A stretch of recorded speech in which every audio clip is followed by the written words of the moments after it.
The lighting has always been a really huge part of the Dead Space franchise. Lighting, right up there with the sound, is one of our key sort of tools of the trade when it comes to getting a really great horror atmosphere.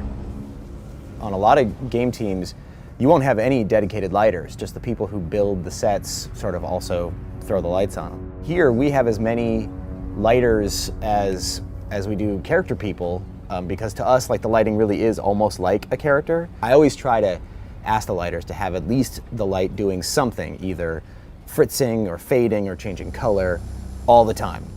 Dead Space is much more a world that needs some sort of unwrapping and exploring, and we try to use the lighting to be another character in the world that you're sort of negotiating with, and sometimes it's your friend and sometimes it's your enemy, and it is always changing and moving underneath you and alive, and something that you have to sort of contend with.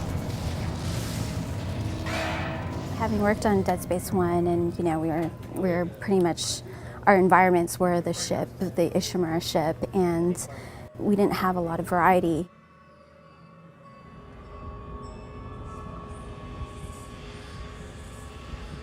And now we're on this huge city, so there's all sorts of different lighting situations, from, let's say, a Vegas-like shopping mall with bright lights and animation going all the time, that light starts to fail.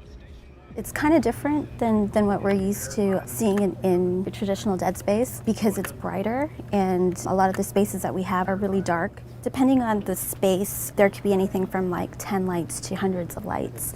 And in this space in particular, we have hundreds of lights.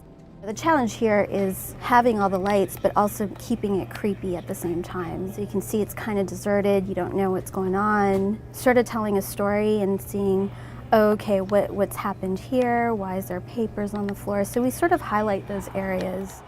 Where the lights used to be all kind of going and panning and everything, now they're all sort of out, and it's just the long shadows from the light outside the window that have changed everything.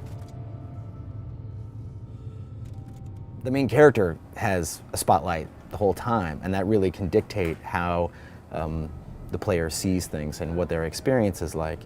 And it's really critical, because we will light a space that without you in it, without the player in it, it really hasn't come alive yet and may feel sort of flat. But when you get the player's light in there, it really comes alive, and you start to sort of only see that part, and all the other lights become like the supporting cast for the player's light to do its thing.